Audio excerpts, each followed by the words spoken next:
Mientras Salomón exaltó la ley del cielo, Dios estuvo con él, y le dio sabiduría para gobernar a Israel con imparcialidad y misericordia. Al principio, aun cuando obtenía riquezas y honores mundanales, permaneció humilde, y grande fue el alcance de su influencia.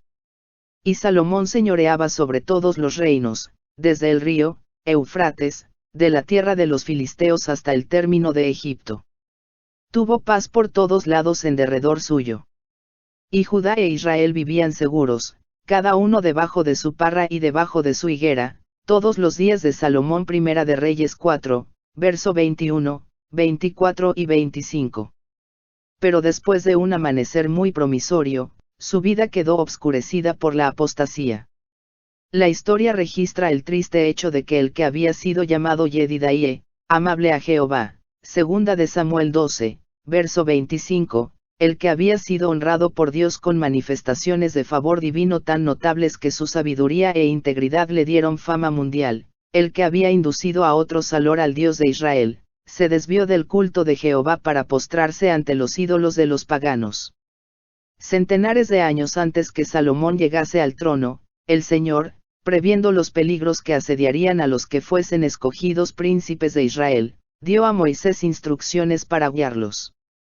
El que hubiese de sentarse en el trono de Israel debía escribir para sí en un libro un traslado de esta ley, del original de delante de los sacerdotes levitas, y, dijo el Señor, lo tendrá consigo, y leerá en él todos los días de su vida, para que aprenda a temer a Jehová su Dios, para guardar todas las palabras de aquesta ley y estos estatutos, para ponerlos por obra, para que no se eleve su corazón sobre sus hermanos, ni se aparte del mandamiento a diestra ni a siniestra, a fin que prolongue sus días en su reino, él y sus hijos, en medio de Israel. En relación con estas instrucciones, el Señor previno en forma especial al que fuese ungido rey, y recomendó, ni tampoco ha de multiplicar para sí mujeres, porque no se aparte de mí su corazón, ni ha de aumentar para sí plata ni oro en sumo grado. Deuteronomio 17, verso 18 al 20. Salomón conocía bien estas advertencias, y durante cierto tiempo les prestó atención. Su mayor deseo era vivir y gobernar de acuerdo con los estatutos dados en el Sinaí. Su manera de dirigir los asuntos del reino contrastaba en forma sorprendente con las costumbres de las naciones de su tiempo, que no temían a Dios, y cuyos gobernantes pisoteaban su santa ley. Al procurar fortalecer sus relaciones con el poderoso reino situado al sur de Israel, Salomón penetró en terreno prohibido.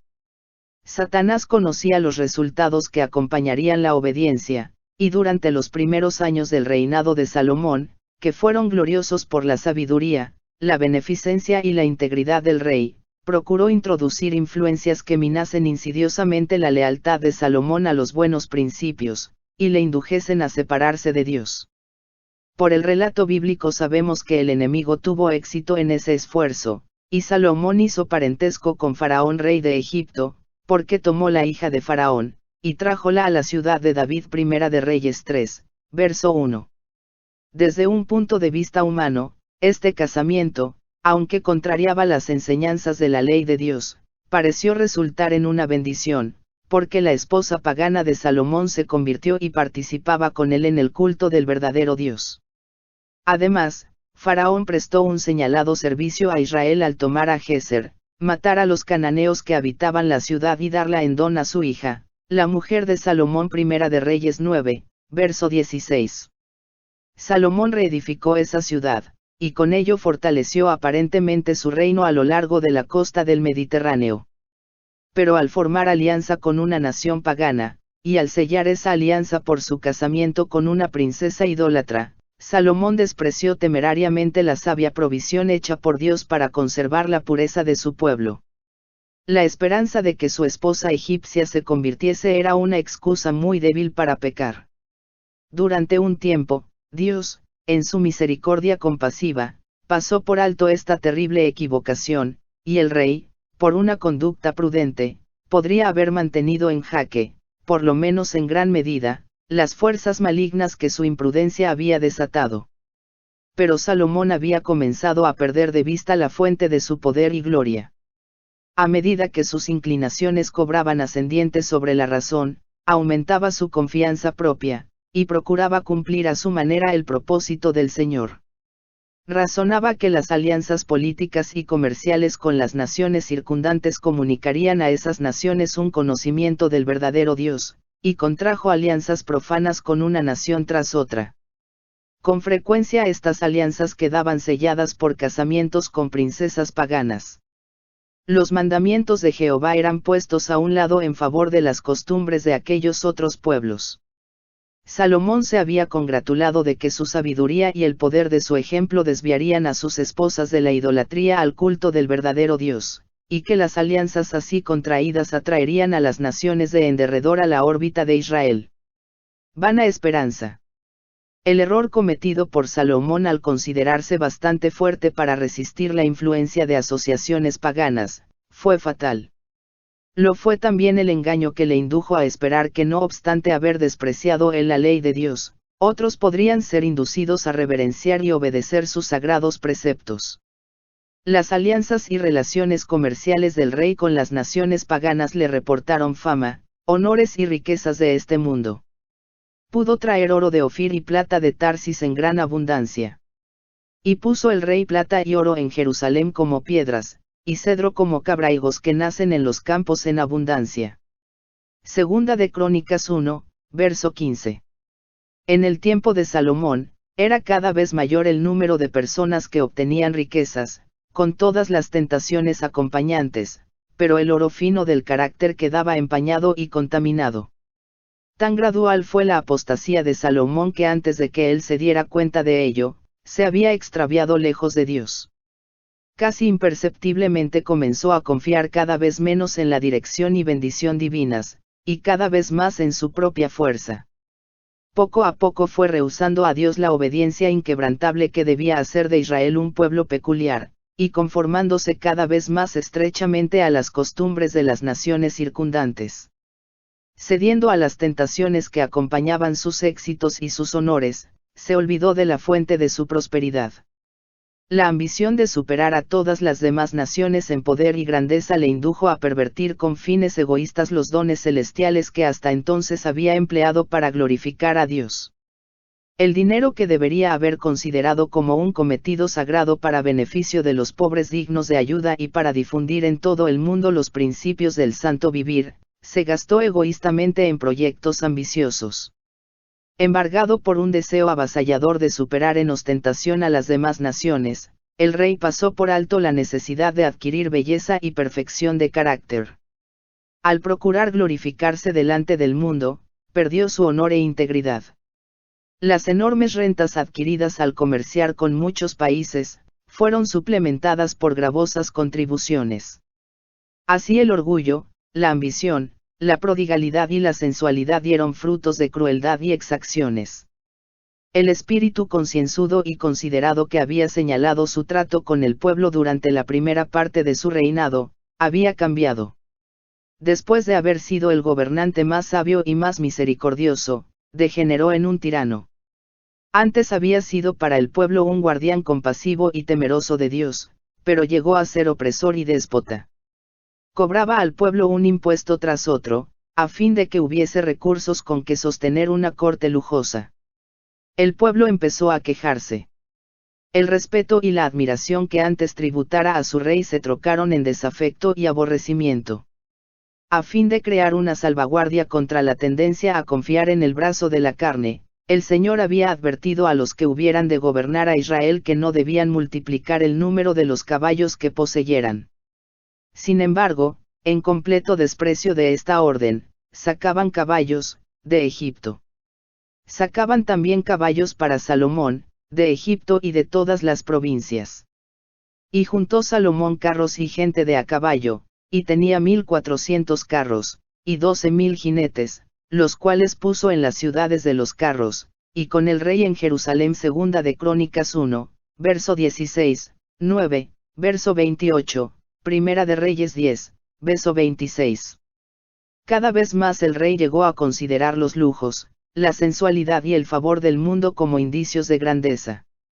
Hizo traer mujeres hermosas y atractivas de Egipto, Fenicia, Idem, Moab, y muchos otros lugares. Esas mujeres se contaban por centenares. Su religión se basaba en el culto de los ídolos, y se les había enseñado a practicar ritos crueles y degradantes. Hechizado por su belleza, el rey descuidaba sus deberes hacia Dios y su reino. Sus mujeres ejercieron una influencia poderosa sobre él, y gradualmente le indujeron a participar de su culto. Salomón había despreciado las instrucciones que Dios había dado para que sirviesen como barrera contra la apostasía, y llegó a entregarse al culto de los dioses falsos. Y ya que Salomón era viejo, sus mujeres inclinaron su corazón tras dioses ajenos, y su corazón no era perfecto con Jehová su Dios, como el corazón de su padre David. Porque Salomón siguió a Astarot, diosa de los sidonios, y a Milcom, abominación de los amonitas. Primera de Reyes 11, verso y 5. En la eminencia meridional del Monte de las Olivas, frente al monte Moria, donde estaba el hermoso templo de Jehová, Salomón erigió una imponente acumulación de edificios destinados a servir como centro de idolatría. A fin de agradar a sus esposas colocó enormes ídolos, abominables imágenes de madera y piedra, entre los huertos de mirtos y olivos. Allí, delante de los altares de las divinidades paganas, Chemos, abominación de Moab y Moloch, abominación de los hijos de Amón, Primera de Reyes 11, verso 7, se practicaban los ritos más degradantes del paganismo. La conducta de Salomón atrajo su inevitable castigo. Al separarse de Dios para relacionarse con los idólatras se acarreó la ruina. Al ser infiel a Dios, perdió el dominio propio. Desapareció su eficiencia moral. Sus sensibilidades delicadas se embotaron, su conciencia se cauterizó. El que durante la primera parte de su reinado había manifestado tanta sabiduría y simpatía al devolver un niño desamparado a su madre infortunada, Primera de Reyes 3, verso 16 al 28, degeneró al punto de consentir en que se erigiese un ídolo al cual se sacrificaban niños vivos.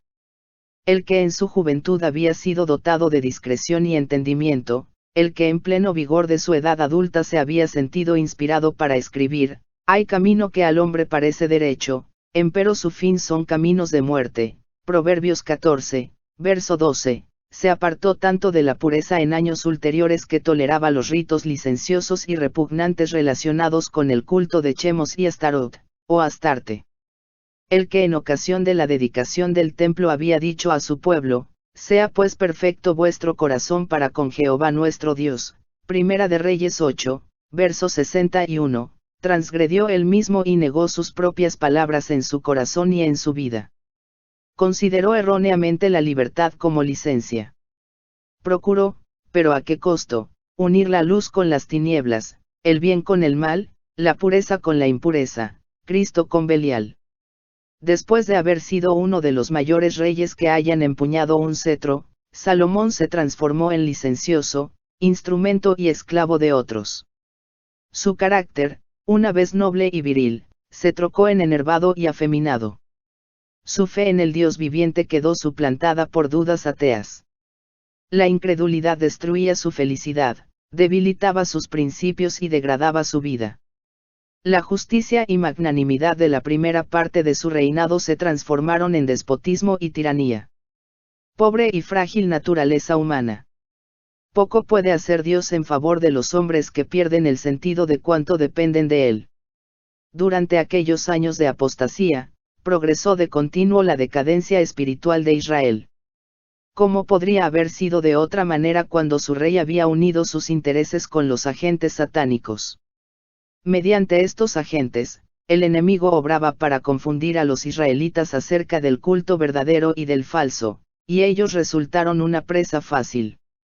El comercio con las demás naciones los ponía en relación estrecha con aquellos que no amaban a Dios, y disminuyó enormemente el amor que ellos mismos le profesaban. Se amortiguó su agudo sentido del carácter elevado y santo de Dios. Rehusando seguir en la senda de la obediencia, transfirieron su reconocimiento al enemigo de la justicia. Vino a ser práctica común el casamiento entre idólatras e israelitas, y estos perdieron pronto su aborrecimiento por el culto de los ídolos. Se toleraba la poligamia. Las madres idólatras enseñaban a sus hijos a observar los ritos paganos. En algunas vidas, una idolatría de la peor índole reemplazó el servicio religioso puro instituido por Dios. Los cristianos deben mantenerse distintos y separados del mundo, de su espíritu y de su influencia. Dios tiene pleno poder para guardarnos en el mundo, pero no debemos formar parte de él. El amor de Dios no es incierto ni fluctuante. Él vela siempre sobre sus hijos con un cuidado inconmensurable. Pero requiere una fidelidad indivisa. Ninguno puede servir a dos señores, porque o aborrecerá al uno y amará al otro, o se llegará al uno y menospreciará al otro. No podéis servir a Dios y a Mamón. Mateo 6, verso 24. Salomón había sido dotado de sabiduría admirable, pero el mundo le atrajo y le desvió de Dios. Los hombres de hoy no son más fuertes que él, propenden tanto como él a ceder a las influencias que ocasionaron su caída. Así como Dios advirtió a Salomón el peligro que corría, hoy amonesta a sus hijos para que no pongan sus almas en peligro por la afinidad con el mundo. Les ruega, por lo cual salid de en medio de ellos, y apartaos, no toquéis lo inmundo, y yo os recibiré, y seré a vosotros padre, y vosotros me seréis a mí hijos e hijas, dice el Señor Todopoderoso. 2 de Corintios 6, verso 17 y 18. El peligro acecha en medio de la prosperidad. A través de los siglos, las riquezas y los honores han hecho peligrar la humildad y la espiritualidad. No es la copa vacía la que nos cuesta llevar, es la que rebosa la que debe ser llevada con cuidado. La aflicción y la adversidad pueden ocasionar pesar, pero es la prosperidad la que resulta más peligrosa para la vida espiritual. A menos que el súbdito humano esté constantemente sometido a la voluntad de Dios, a menos que esté santificado por la verdad, la prosperidad despertará la inclinación natural a la presunción.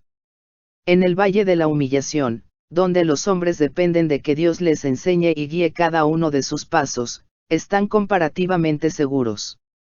Pero los hombres que están, por así decirlo, en un alto pináculo, y quienes, a causa de su posición, son considerados como poseedores de gran sabiduría, estos son los que arrostran el peligro mayor.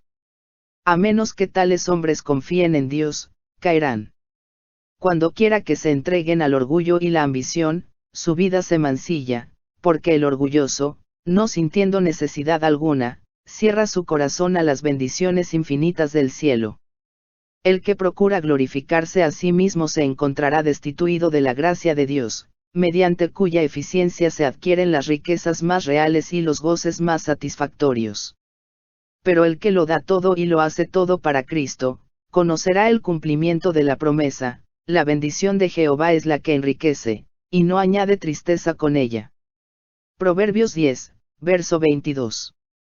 Con el toque suave de la gracia, el Salvador destierra del alma la inquietud y ambición profanas, y trueca la enemistad en amor y la incredulidad en confianza. Cuando habla al alma diciendo, sígueme, queda roto el hechizo del mundo. Al sonido de su voz, el espíritu de codicia y ambición huye del corazón, y los hombres, emancipados, se levantan para seguirle.